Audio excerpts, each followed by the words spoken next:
Good afternoon. We start the first lecture on operating systems.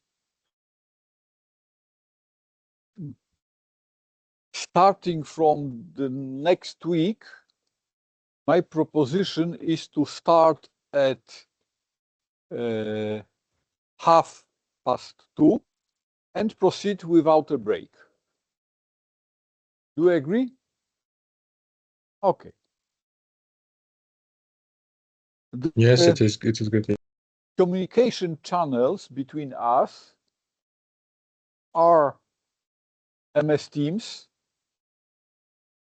Please use the lecture chat for general matters and private chat for individual matters. If you write me an email, I will respond. Please switch to MS Teams. To have only one communication channel.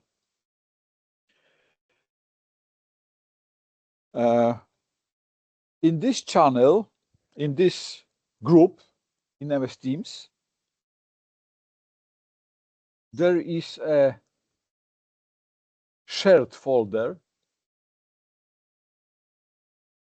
and I will put all slides in this folder. It is empty, but soon I will upload the slides that you see on the screen. And here a new folder will appear, recordings. I transmit the lecture on session, online session here, and I'll record my my lectures to give you more convenient means of communication. However, I believe that at least one student will come to the lecture in the classroom. It's the primary communication channel, the classroom. The other are supplementary.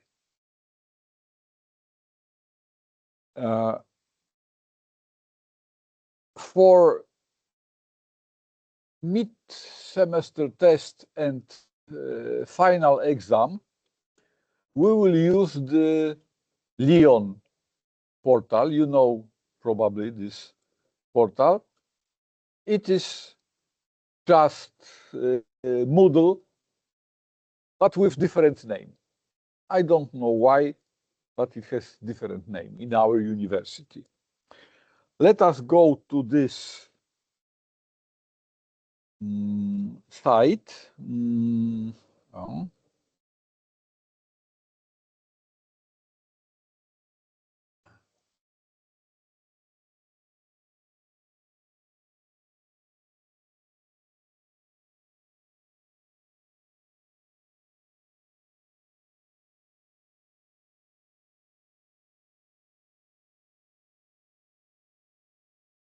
Here you have operating systems, and I will upload simple tests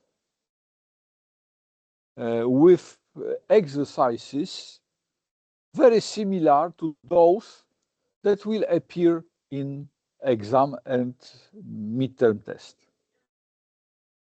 So if you want to train, after discussion of given topic, I will upload the test just to check your knowledge before you present your knowledge in the regular test. Okay.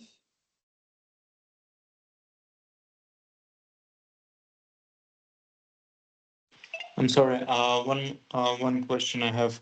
So midterm tests will be on a Leon platform, right? Yes, now I have a question from a student.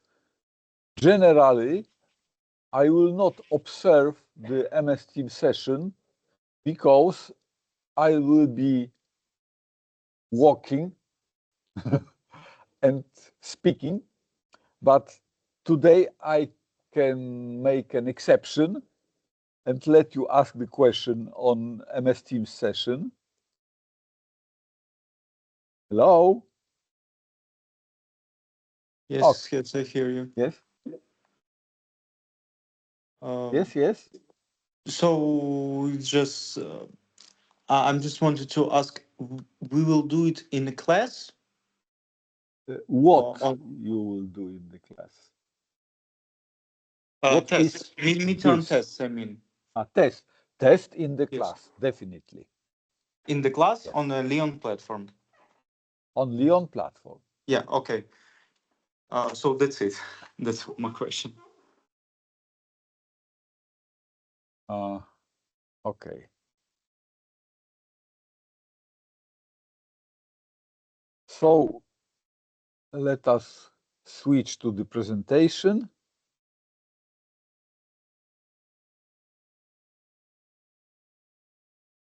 Okay.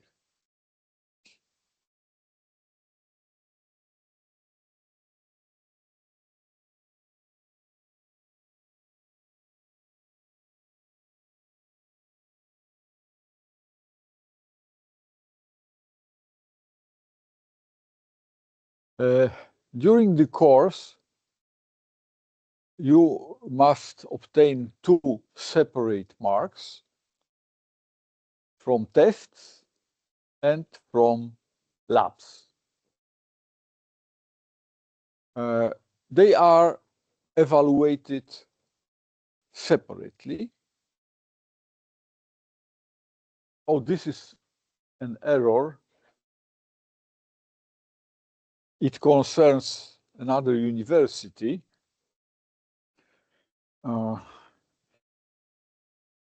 You can score up to 60 points based on midterm and exam.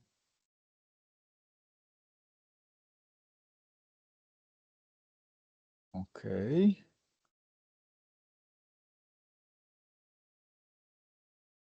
Okay. So 60 points in midterm and exam. The midterm will cover the material about half a semester, but exam will cover the entire material, the entire semester.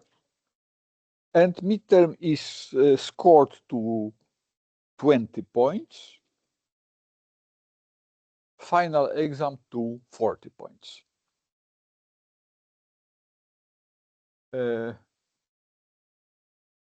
If a student missed the midterm or has low score in midterm, you can apply to evaluate your exam in a large scale of 50 points individually. You can send me an info on MS Teams to score your final exam to 50 points. In such a case, even if you have some points with midterm, it is crossed out.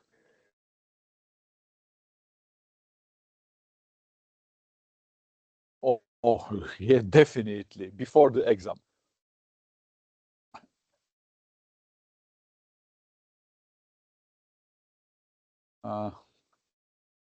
The labs start, the serious labs start in the week beginning on March 16. But before that, you have introductory lab in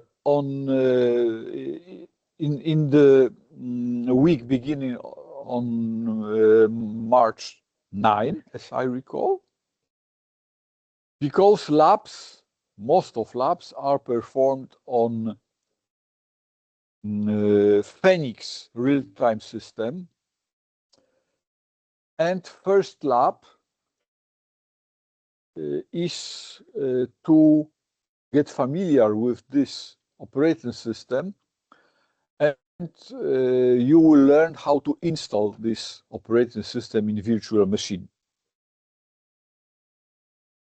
This tutorial will be performed by Mr. Grabski, who is informal chief of labs, because he prepared together with me all the exercises for labs. The regulations for labs you will get on first labs. I can tell you now some general assumptions. There are about 6 exercises. Some of them are for 2 weeks, and they are scored up to 8 points. Some of them are for 1 week, and they are scored up to 4 points. You will get the assignment a week before to prepare the solution, which is to be presented during the lab session. You can be late with your solution if you send your solution the same date up to midnight.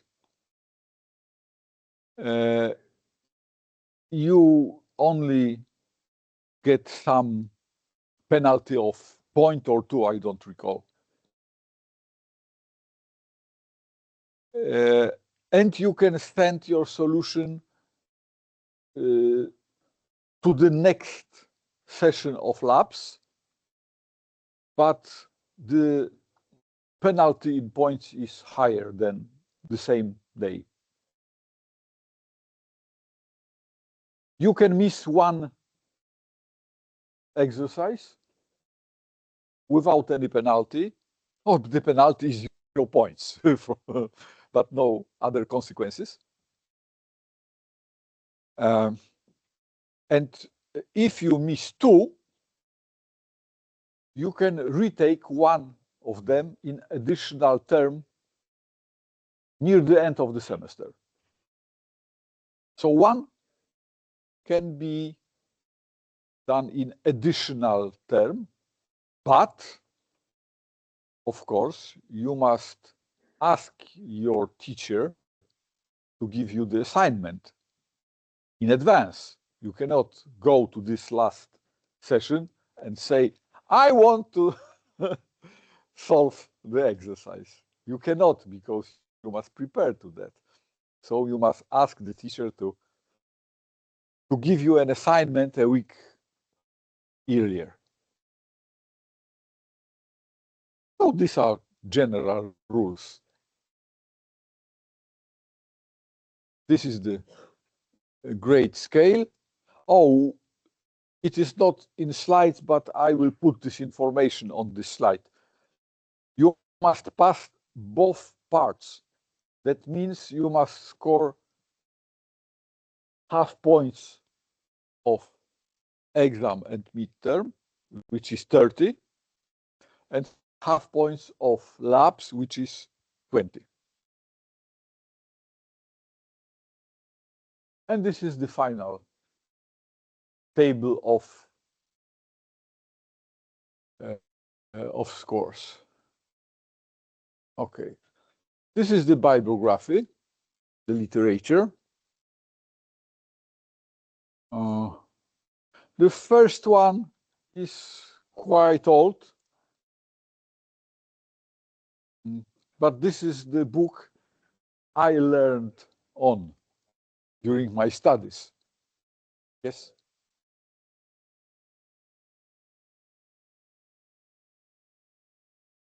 $51 to pass, yes.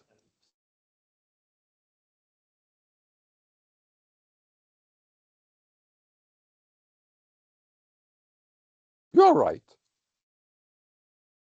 Yes.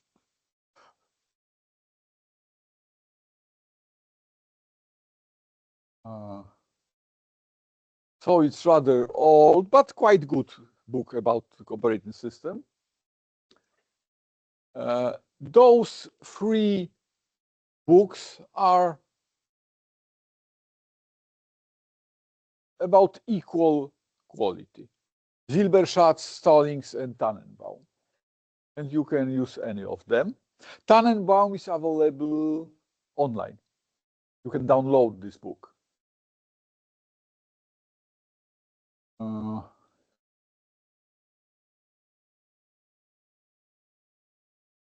Linux programming is additional position. If you want, you can use it because we will discuss some aspects of Linux, especially on file system of Linux. But we will not learn how to write scripts in Linux. It is not the topic of this lecture. We will go inside operating system. And Ben-Ari covers the principles of mechanisms for synchronization.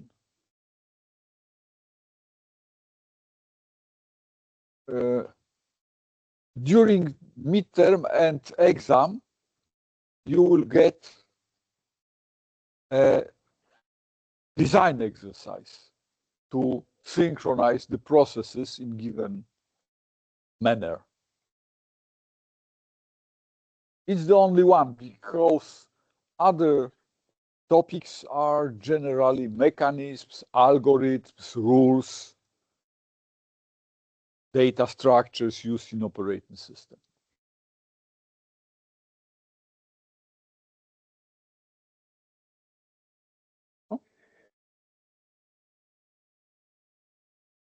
Okay. Do you have questions concerning the rules of parsing? Yes? No, there is no short path. The lecture is optional. You can attend or not. It's your decision.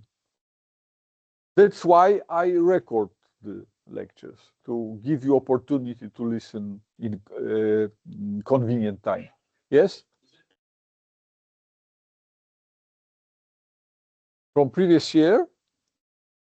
Yes, provided that the mark is comparable to Mark IV. Mark IV is 70%, about 30%.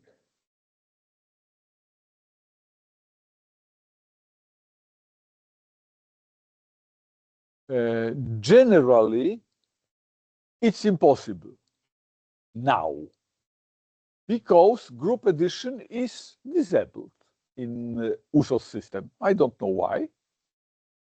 It was open for some time. Now it's closed. So technically, it would be available if the technicians open the possibility to edit the groups. It's one aspect, technical. The second is organizational. The maximum group size is 12 students, and all groups have 12 students. So you can only swap between groups. There are no free places in the groups. Maybe if I rewrite someone score from the previous semester, it will occur that there is a free place. But now we have 84 students, which makes 7 groups exactly.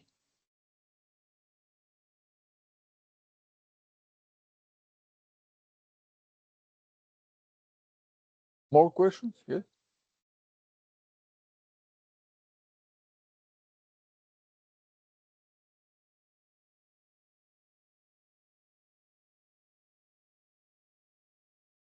I don't understand. Oh, you have, oh, I don't know. Labs are obligatory and I cannot change it. You can apply to the dean. The dean can everything. As in Pulp Fiction, I can say the dean can change Coca-Cola to Pepsi-Cola. The dean can everything. He can establish a new group. I cannot.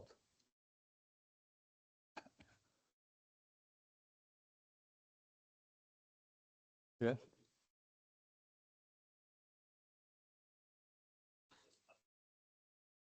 Oh no, it's impossible because your exercises will be scored by given teacher. You cannot swap. Another teacher cannot assign you a mark. Of course, if something extraordinary happens, you can ask both teachers of your group and the other group to attend for given exercise to another group. But it must be done in cooperation with both teachers of both groups.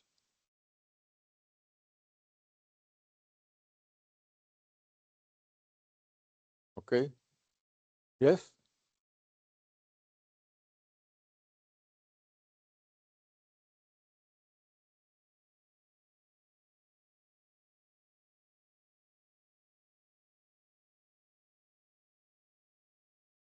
I cannot do anything.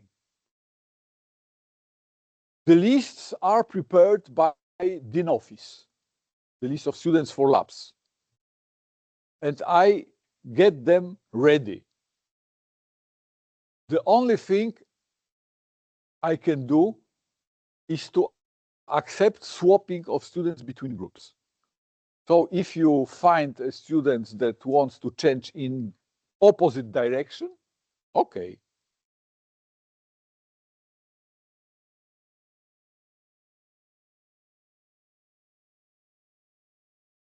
The lecture is optional.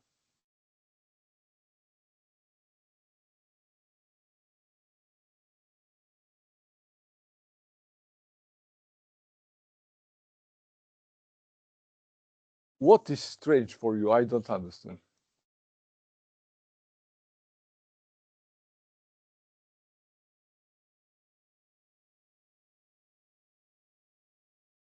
You will get info about lab organization on first meeting. I can say that I'm the supervisor of this course, but I can do nothing with scoring the student work by the teachers, individual teachers. They have the right to do anything. For example, informally, they can assess your work in a restaurant, in another town. I don't know. They must give you the marks, and in general, they must follow the regulations in general. If something is more convenient to you and they agree, okay.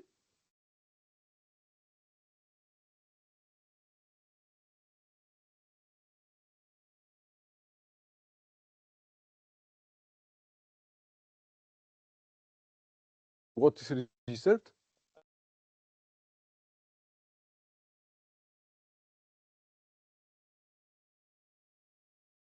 It's impossible. It's impossible because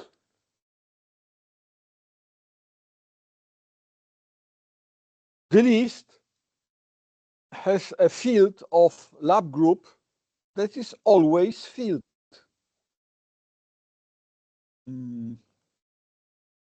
Let's go to USOS.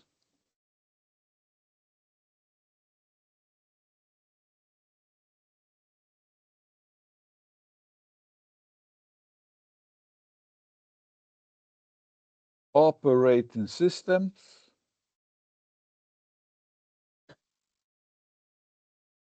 Group addition. You see that it is close to addition. I cannot do anything. However, every student has a lab group, and the WYK is lecture. So every student is assigned to subgroup. It's easy.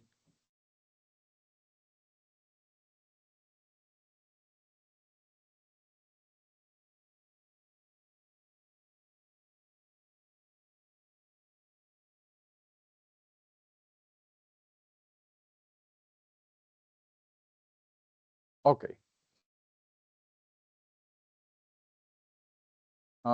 Definitions.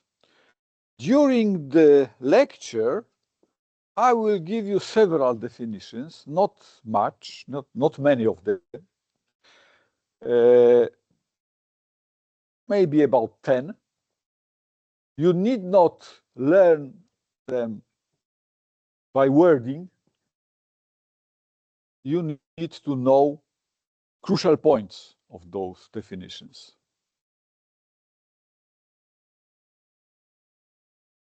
First, what is operating system? Of course, it is the piece of software. It's the piece of software that is permanent on a computer and that provides two services, we can say. First, every application needs some resources to run. We have the code. We must put this code somewhere. In memory, of course. We must have some processing device to calculate this program. We must assign some input stream to this program and output stream. All this is organized by operating system. It gives the bed for the program for application to run. Organizes all the resources for the program. And those resources create some virtual environment. We will use virtual in two meanings. Virtual, in the sense of virtual machine, is a bed for running operating system in not real circumstances. But virtual is all that is not real. When we look closely to the screen, we will not see any window. You will see pixels of various colors. That's all what is on the screen. There is no window on the screen. It is the impression. When we look from some distance, we have an impression that we see some window.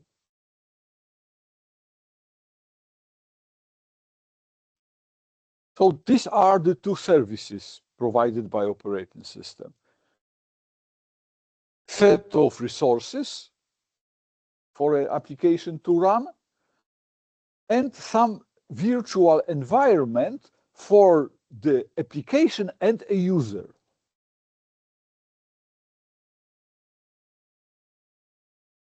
What is a resource?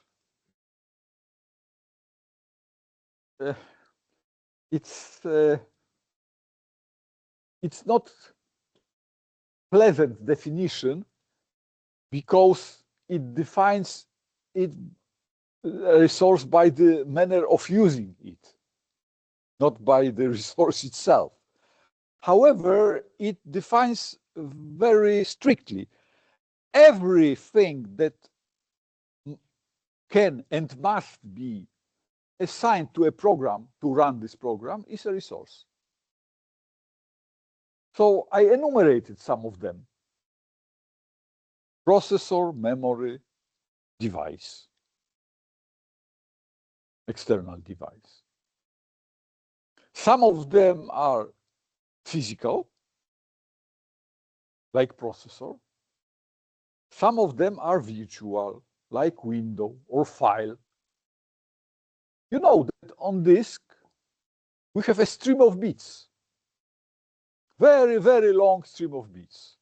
Operating system cuts parts of disk, gives them some attributes, and treats them as files. But when we look electrically on the disk, we see only very, very, very long sequence of bits, no more. So it's a virtual entity. File is a virtual entity. And here you have some examples of physical and virtual resources. Operating system governs the resources in time and space. That means that operating system decides how many resources, sometimes for resources that are divisible, what part of the resource is assigned to an application and for what time.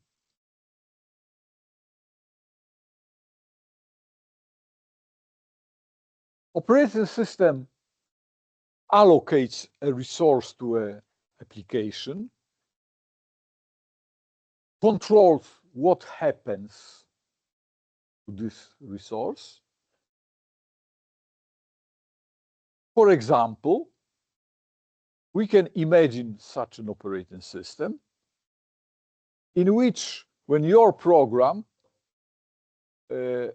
prints on a printer and it already printed 200 pages, maybe your program prints in infinite loop. We don't know. So maybe some operating system can count the pages outgoing from the printer, and after some number, say 200, it can ask the operator if to continue or stop.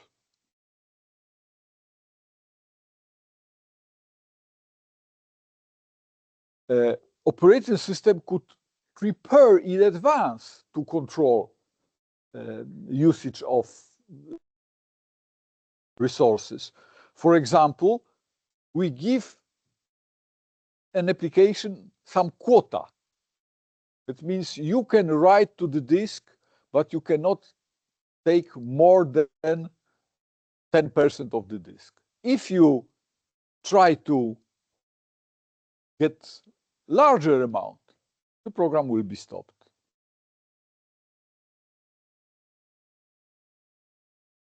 And finally, operating system retrieves the resource from applications, takes back the resources.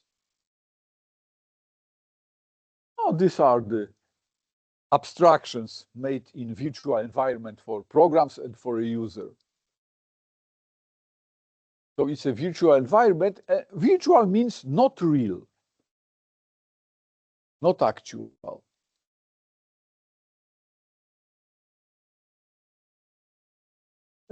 Some words about history of operating systems.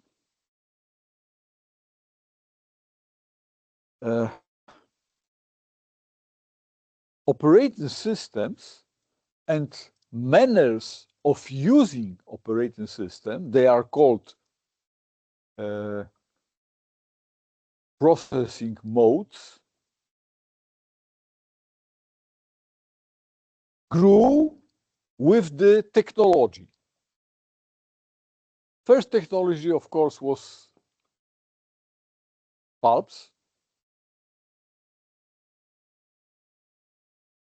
The second, transistors. The third, integrated circuits. And fourth, microprocessors. I didn't write. You know that all modern computers are built of microprocessors. Every new technology opened new possibilities of using computers. First, computers were so small and slow. They were large physically, but if you imagine that first computer had 256 cells of memory, it's rather small. So they were operated online by users with no other mode of operation. Nowadays, our primary mode of operation is interactive. We send some orders to the computer system and it responds in online, you can say.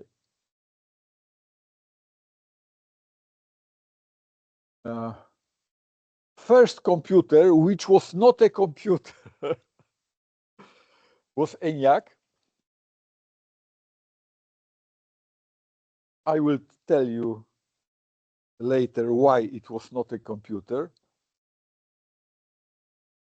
And it was not a computer and it was not first. Of course, the Americans say that it was the first computer. The weight was 30 tons. The power supply was 140 kilowatts.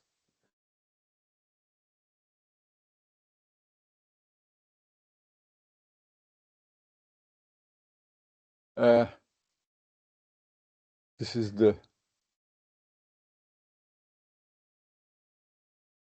photo of ENIAC.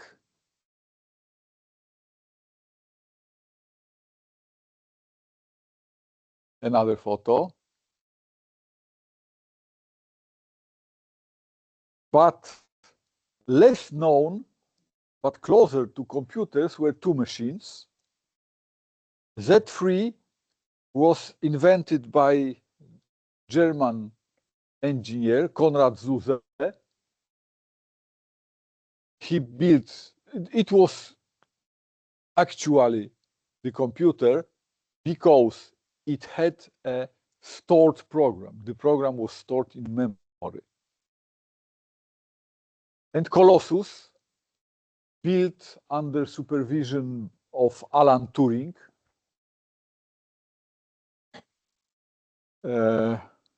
for decryption of Enigma messages. But this project was classified and it was secret 50 years after the war. So no one knew about this project for 50 years. And Z3, after the war, was used in Switzerland for several years successfully. So we can say that this was the first computer, Z3. But only one instance of this computer was built. Okay, based on lessons from the construction of ENIAC, von Neumann, who was the chief of constructors, elaborated the rules for modern computer.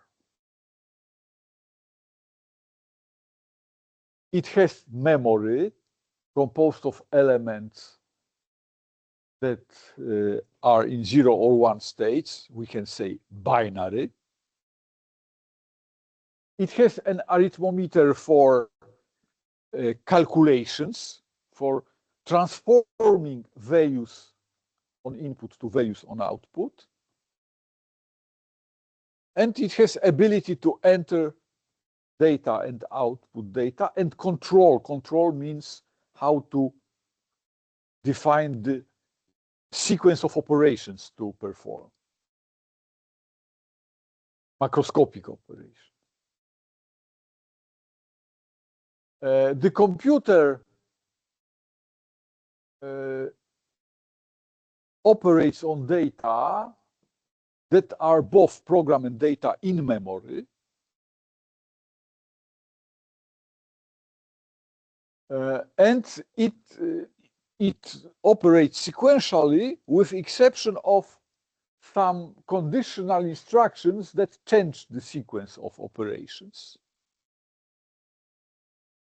And von Neumann assumed, because it was necessity to do that this time, that a program modifies itself. For example, when you calculate something on a vector of data,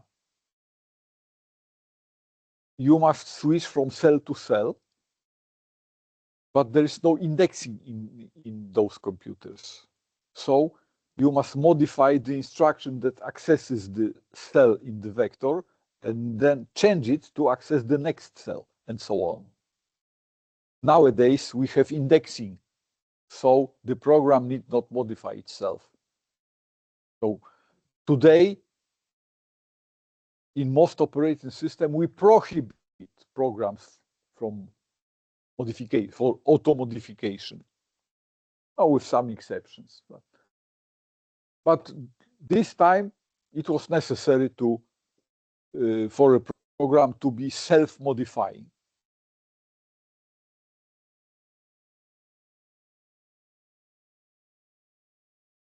This is the manner ENIAC was programmed. There is a plate with holes. To every hole, 2 wires are leaded. If you enter the metal element into the hole, it shorts the circuit, and we can assume that it is 1. If the hole is open, it is 0. So you see that this is not actually a computer. It is some kind of calculator.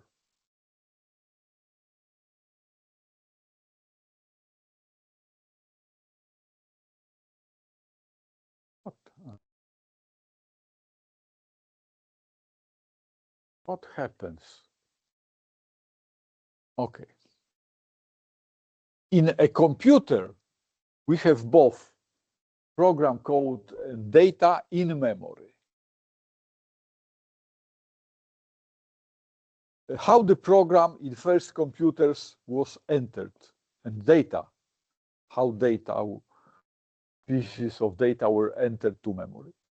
We have a simple automaton that reads some data from external device, for example, for a card in a card file, enters it to current address, and increases this address by 1.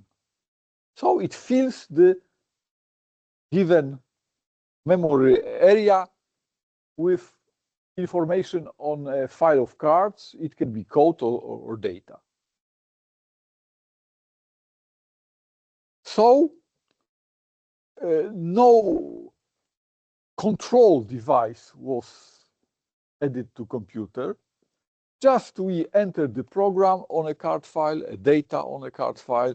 Typically, the result was displayed on some lamps. Today we will use LEDs, but there were no LEDs this time, so there were just lamps with photo effect. And we write down the result to the sheet of paper from those lamps. Of course, the technology advanced and advanced, and it was difficult for a user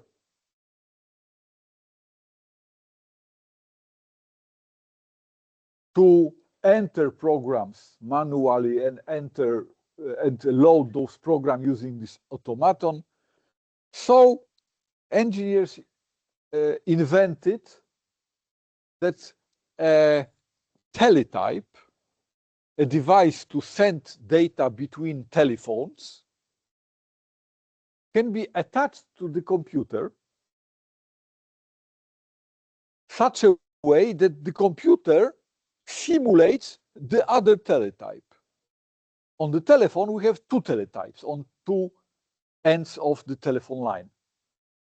Here we have a teletype, and the computer acts as the second teletype. And we enter to the computer a simple program that asks printing some text on teletype, to some prompts to the operator. What do you want to do? And operator says, I want to run a program which is loaded to a SCAR file to this card reader. Of course, symbolically, using some language of conversation with the computer.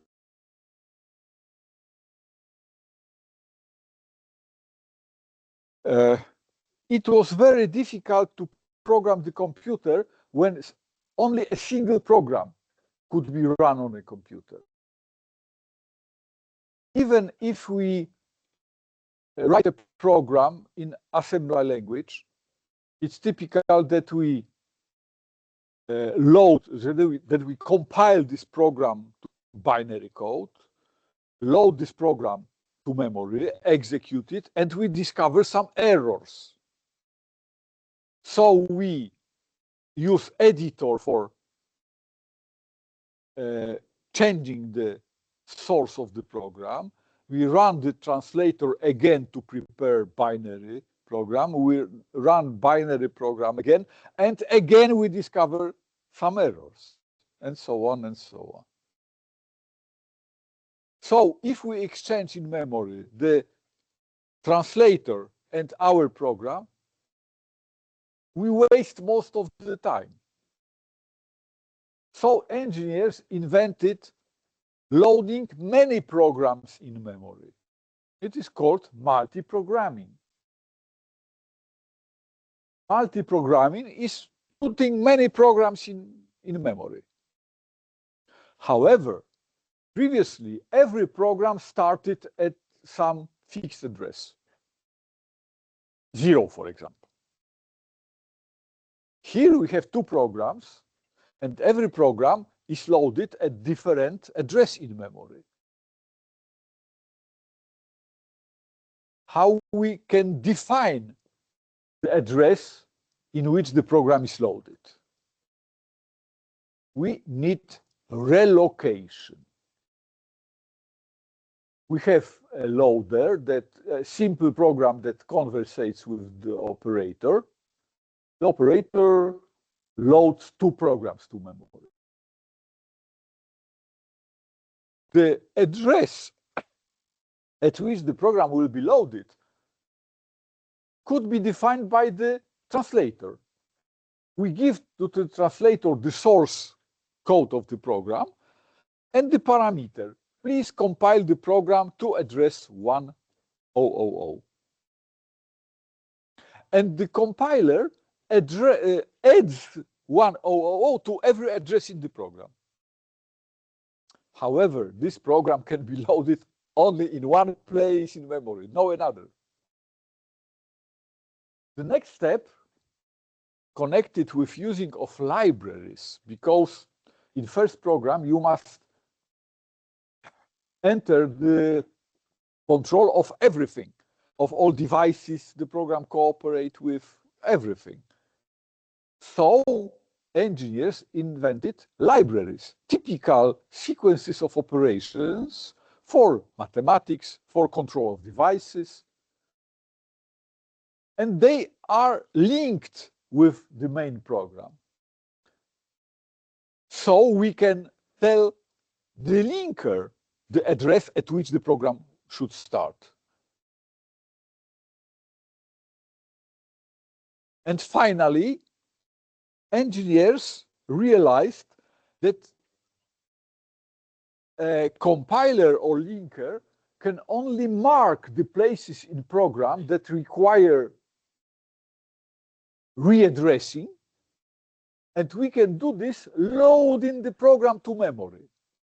So the same program can be loaded to various places in memory on various machines.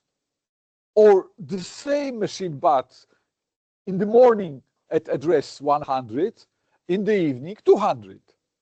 The same program, because we do it, we can say dynamically. Yes, dynamically when the program loads. But it is called static relocation. Why? It is static because we cannot move the program in memory. If it is loaded, it must stay in the position we loaded it, even if we do it while loading. So it is static relocation, but it gives great advance in using of computers, multi-programming. We can enter many programs to computers' memory. Of course, the memory must be large enough.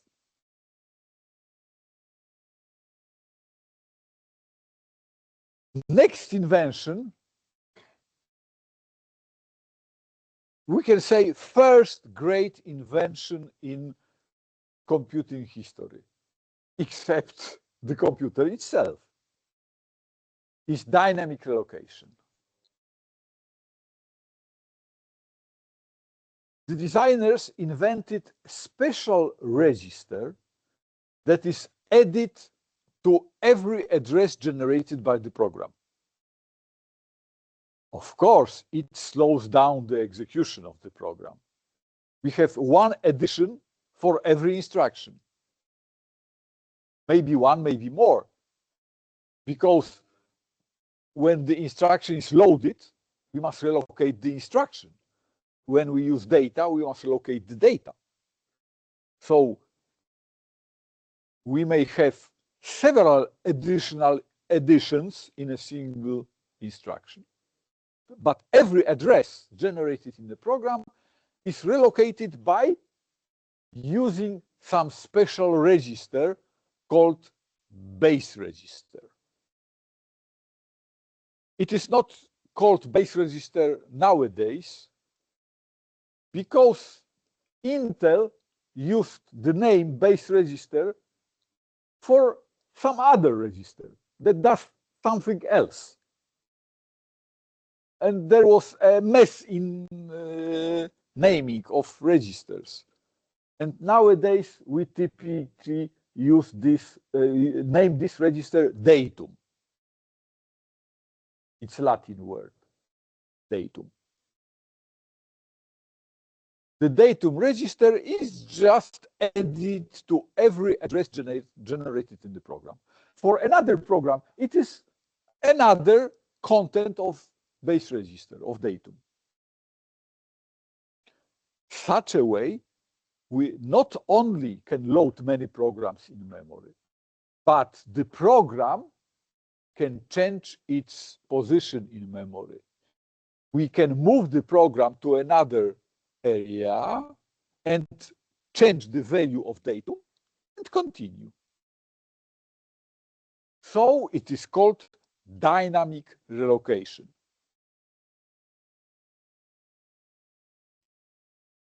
So every program can start at virtual 0, and relocation moves this program to its actual position.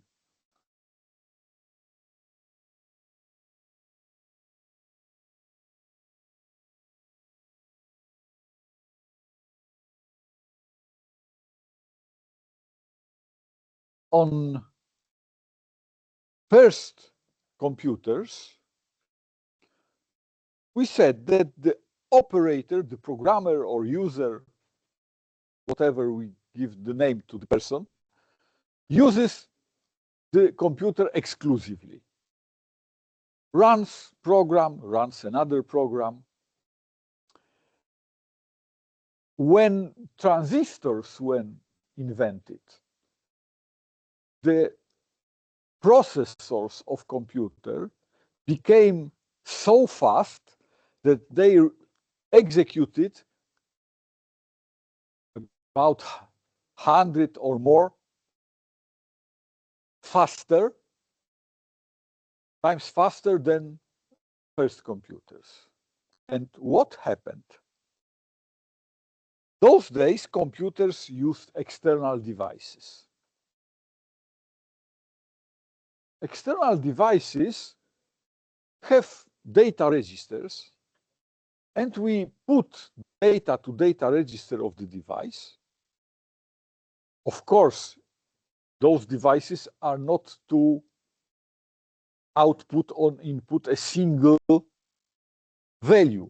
So we need, for example, on printer, we need to print one line, second line, third line, and so on and so on.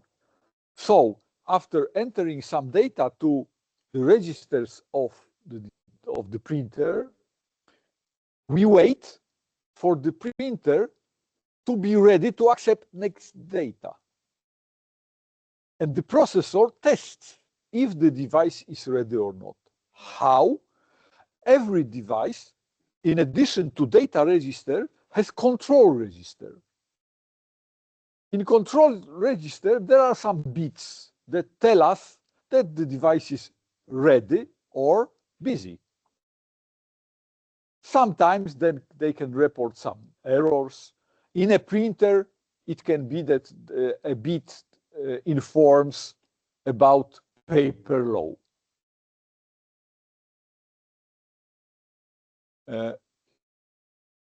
And it occurred that computers spent more than 90% of their time checking if the devices are ready. So we had very fast processors used for wasting the time. And the faster was the computer, the more time it wasted for testing if the devices are ready.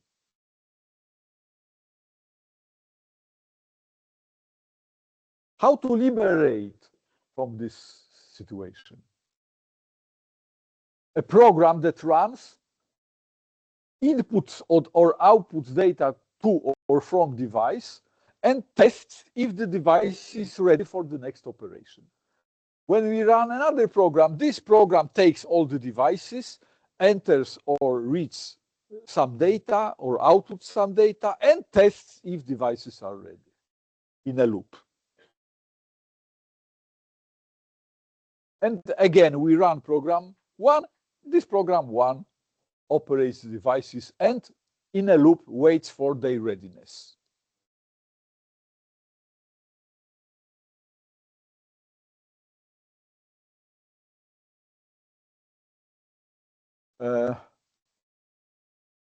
There is an invention that liberates from this mode of operation. We'll discuss it today. Yes, today.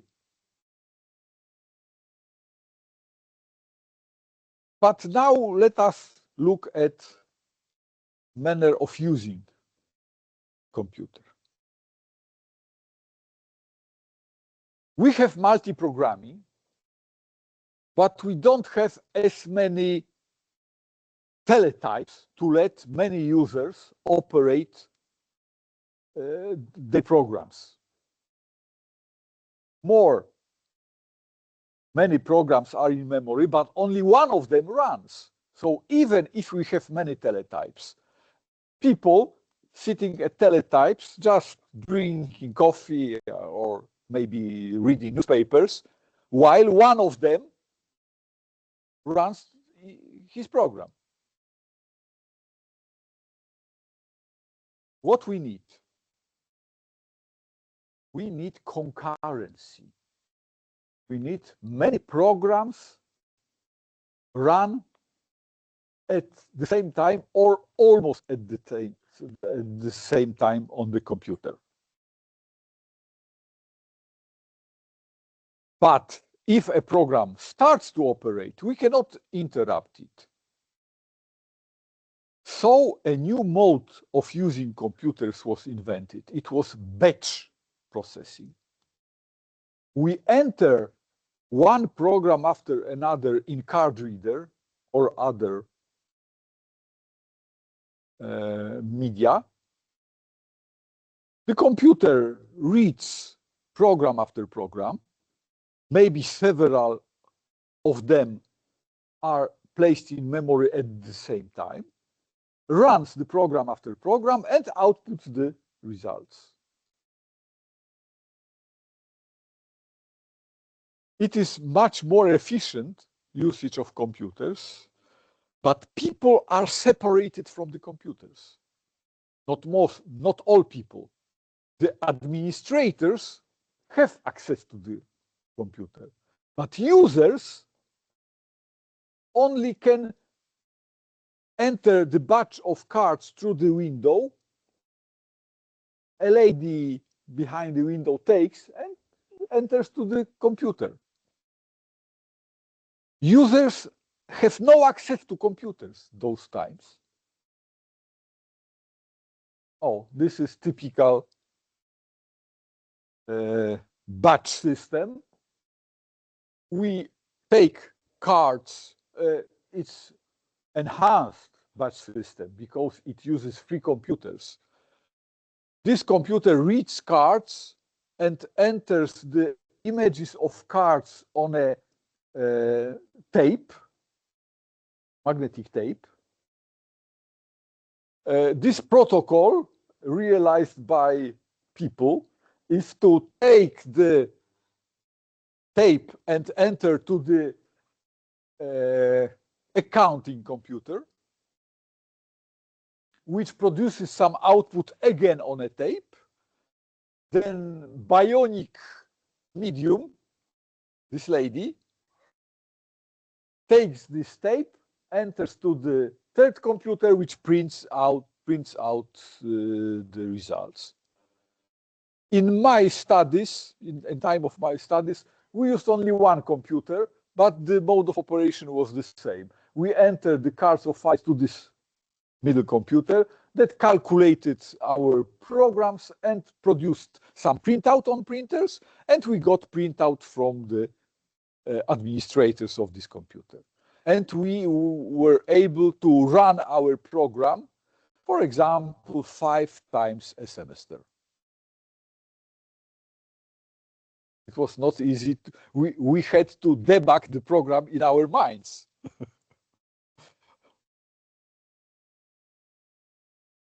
Okay, it is batch mode of operation. It is the structure of a batch. All the pictures on violet background are taken from set of slides from Tannenbaum. Tannenbaum offers sets of slides freely to the teachers, and I have taken only pictures from his slides and I entered them to my slides. But the origin of those on violet background come from Tannenbaum. Oh, you see, Tannenbaum. So some control cards that the program card starting the loader, run a program and providing data, and $end is the last card in the file.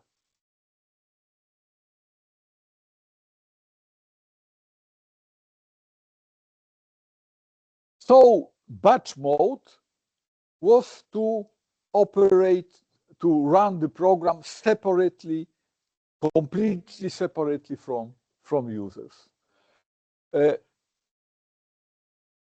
We achieved high throughput of such systems.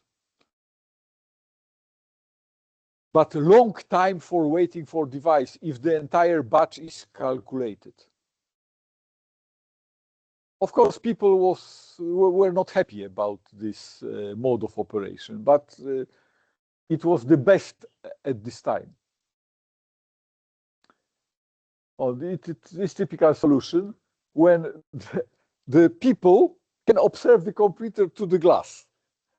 It's a glass wall in the computer chamber, a computer with magnetic tapes. These are the administrators. And they take the tapes or cards from users and run them on the computer. And people can look through the glass wall to see the computer.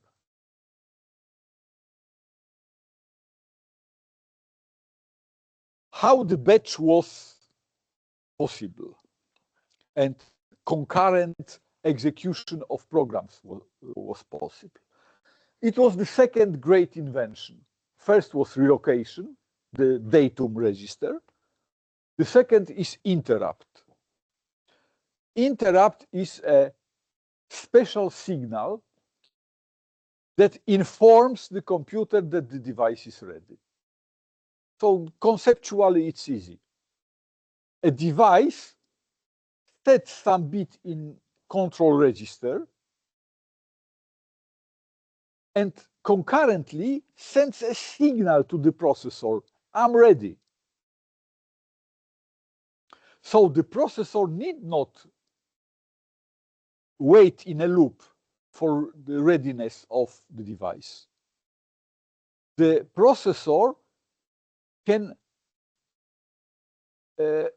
react to the signal of device readiness called interrupt.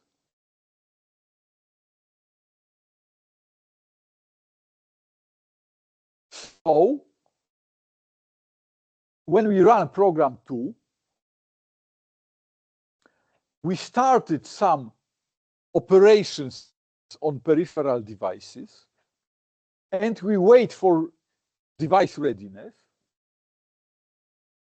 The other program can be executed because this program does not wait in a loop. It asks operating system.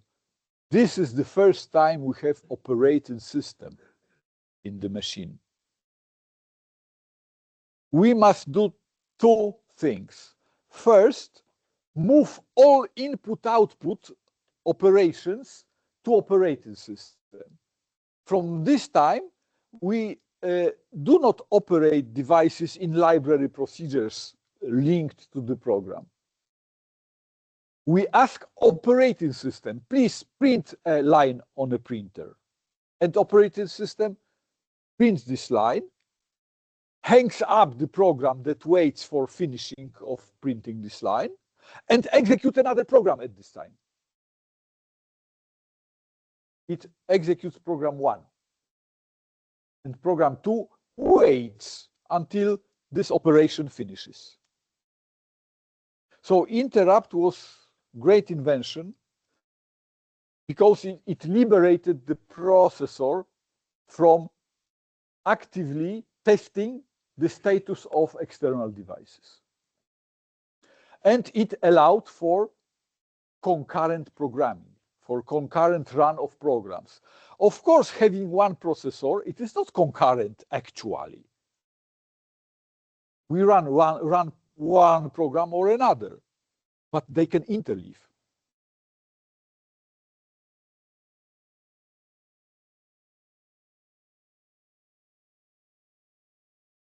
So let's imagine that we have two processors,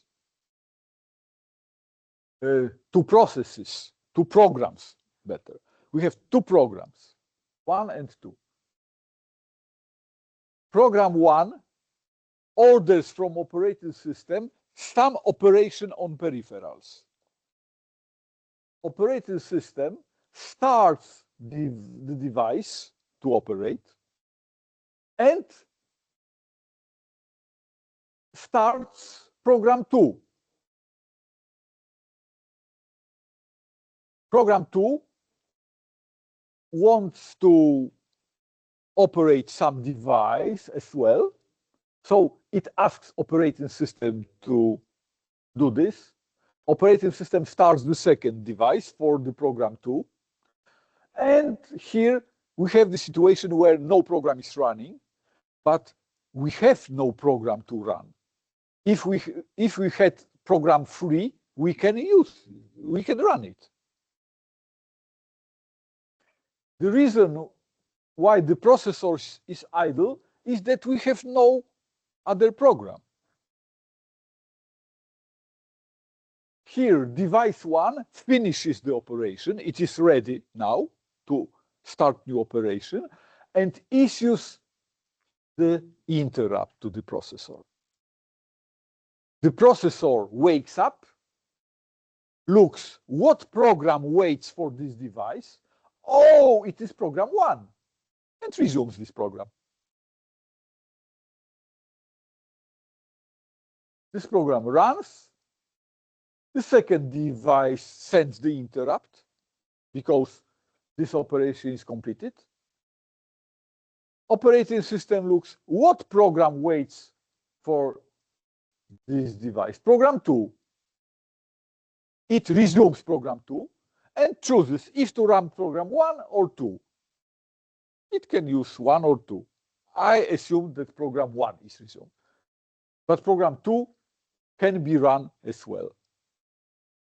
Operating system decides which one of those 2 programs will run. But they can both run. And the situation repeats. The second operation ordered by program 1, the second operation ordered by program 2, and so on and so on and so on. On 2 processors, those 2 programs can run physically in parallel. Because we have 2 processors, so we can run 2 programs at the same time.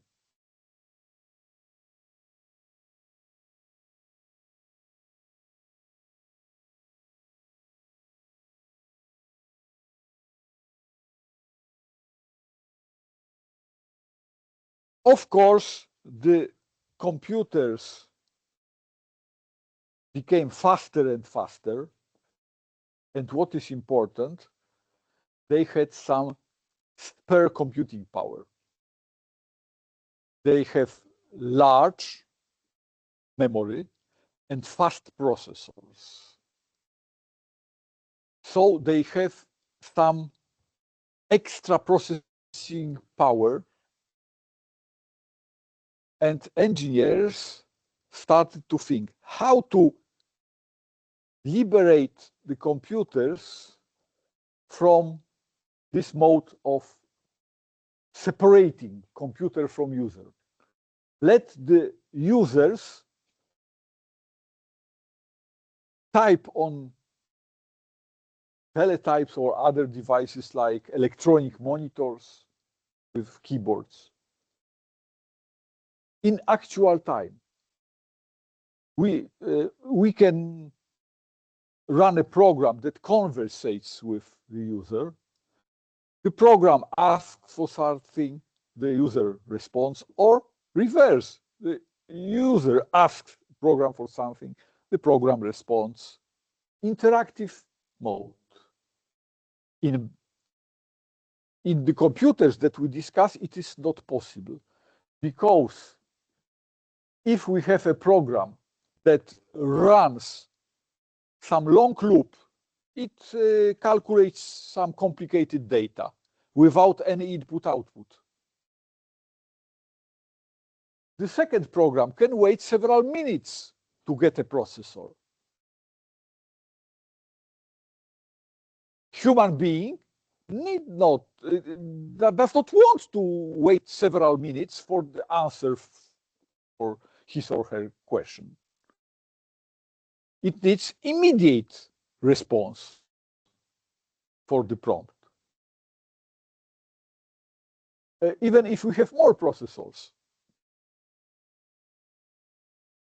Maybe we have 2 programs that calculate some complicated calculations, and the third program, which has which operates some terminal, and a person sits at the terminal, he or she need not wait until those two programs finish their loops of calculating data. We must do it immediately. We enter the enter key and we need the response.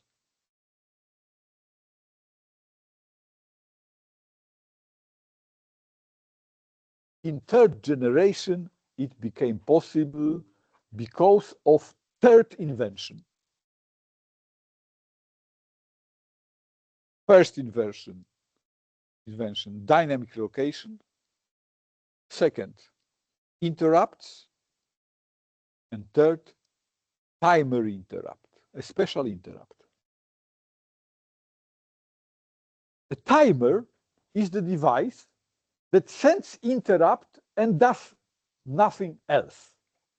It just sends interrupt every, for example, 100 milliseconds. So operating system can switch between programs faster or more frequently than it is a result of cooperation with physical devices. Because every 100 milliseconds we have an interrupt, and we can decide to switch between programs. So the third invention is timer interrupt. These are the examples of third generation computer. I think the crucial is Bell Labs. The computer did not came from Bell Labs. The computer was built by DEC company, Digital Equipment Corporation. It was PDP-7, then PDP-8, and finally they built PDP-11. It was the best computer on the market. I thought it was not fastest. It hadn't extreme processing power those times. However, it was so compact that it costed several $1,000. So a medium level enterprise could buy its own computer. It was operated from power supply, just plug into the wall, not special power supply. It need not air conditioning. The size was, this desk.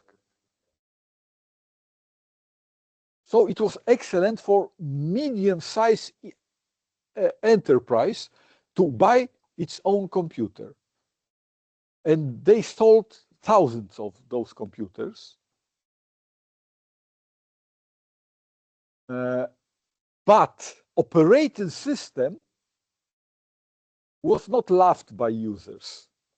It had many disadvantages, and users reported those problems to the company, to DEC. But the computer engineers from DEC answered that it must be done such a way, and please don't tell us how to build computers. We know how to build computers. And several people in Bell Labs, they contacted DEC as other users, and they told, we need more flexible, more fitting our requirements operating system. And you sell us the operating system that is so unusable for us. So they decided to build their own operating system. It was called Unix.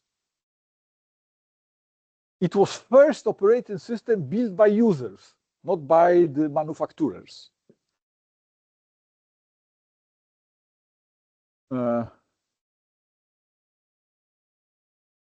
Later, they offered American universities Unix system free of charge, then British and other universities. And because students learned on the Unix system, it became so popular. And now we use the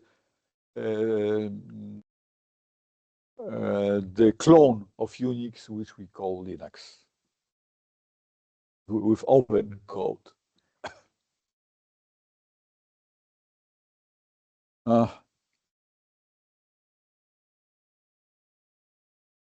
So this mode of operation is called interactive. Interactive means that a user can cooperate with the computer just entering some data using the keyboard nowadays, other devices like mouse, and getting the response immediately. It's interactive.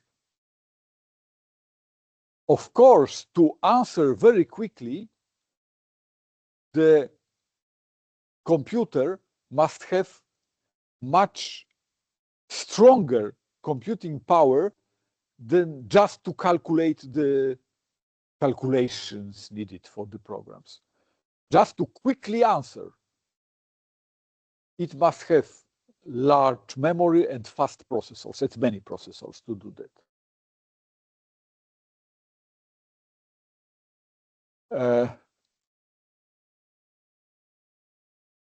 When we have interactive mode, if the computer is able to respond very quickly, it can be used not only for calculations for people. It can operate some other devices. Of course, the computer must respond very quickly to the needs of those devices. Why? Because they can be some chemical devices which can blow up if they are not controlled in timely manner.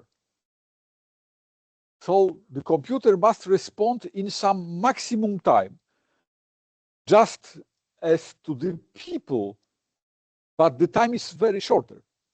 For example, when I cooperated with Warsaw Heat Plant, they use WDPF, American real-time system, that elaborated every second 2,000 replies for 2,000 signals, external signals, in every second. Of course, those computers are much more expensive than the computers for people. And we have two types of those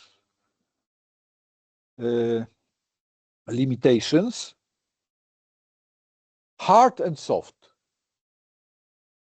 Hard limit is that no reaction to any signal cannot last longer than specified time.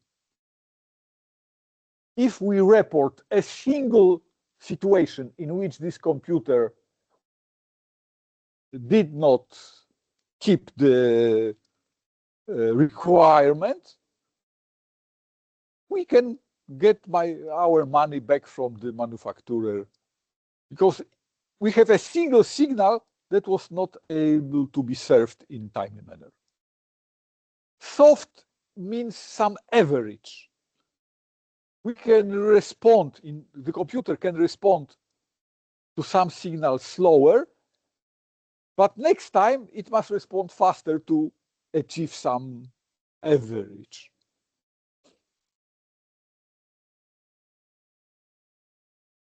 The invention for both interactive work and real-time work is timer interrupt. having timer interrupt, we can run many programs that cooperate with many devices, of course, through the operating system, like before. Operating system has a monopoly for accessing physical devices, with some exceptions. In IoT devices, sometimes we let the application operate devices directly. But in enterprise operating system like Windows, Linux, Mac OS, Solaris, and others, the operating system has a monopoly to operate devices. And we run the program in parallel, switching between those programs using timer interrupt.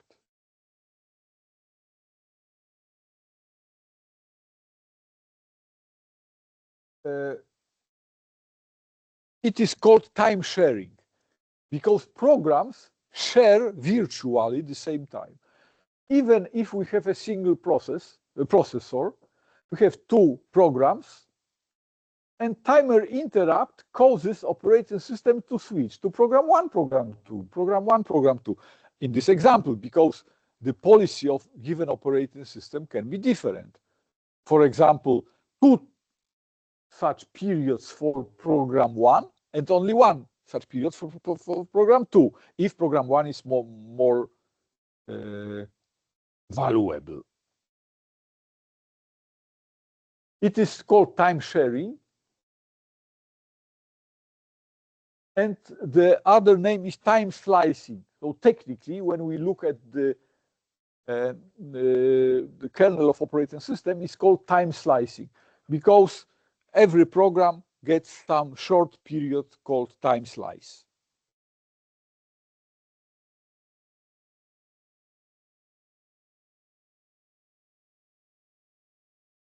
Fourth generation is, third generation is integrated circuits. Integrated circuit is nothing more than packing into one package a large amount of transistors that perform given function. For example, adder, register, controller. In the 80s of last century, the packaging of transistors into a single chip was so large that Intel was able to build the entire processor in a single chip. Of course, first microprocessors were very simple and slow, but the idea is important. The entire processor in a single chip. It is fourth generation on microprocessors. So you see some history of fourth generation.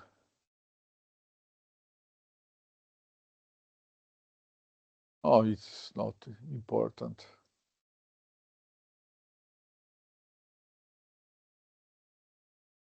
Okay. And nowadays, we have operating systems. We can use some general operating system like Windows or Linux, but we have some specialized operating systems only for given purposes. For example, Helios for massive multiprocessing, when we have hundreds of processors to be operated at the same time. Special real-time systems, VxWorks, Quantum Unix. Reduced operating system in which we take only some special properties, some special services, and we resign, for example, from user interface. For IoT, user interface is not needed.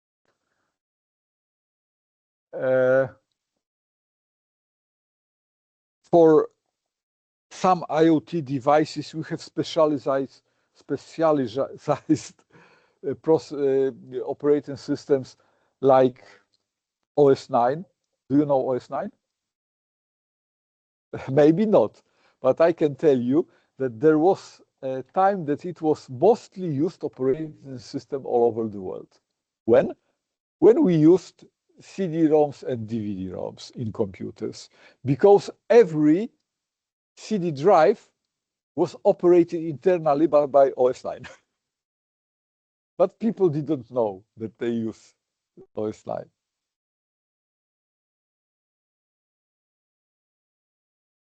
Okay. What time? Oh, and we reached the end of time of today's lecture. So thank you for attendance and see you next week.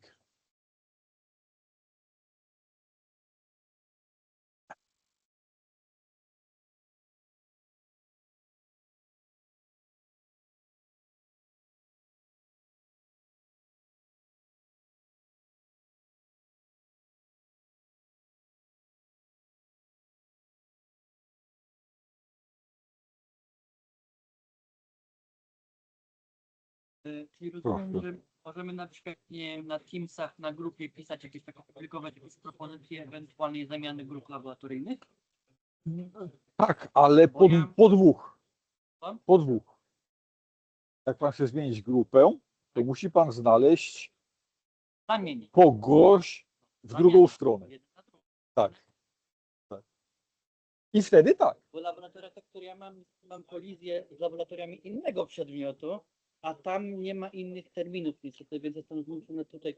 No rozumiem, ale mamy wszystkie grupy pełne. Rozumiem. A to nie ma takiej czasami, niech tam niektóre osoby tam odpadną po tygodniu dwóch? Rezygnują? Nie wiem, Nie wiem. Dobrze. nie mogę zakładać tego. Ale normalnie po prostu na Teamsach po prostu tam na grupie opisać jakby do wszystkich po prostu z propozycją i po prostu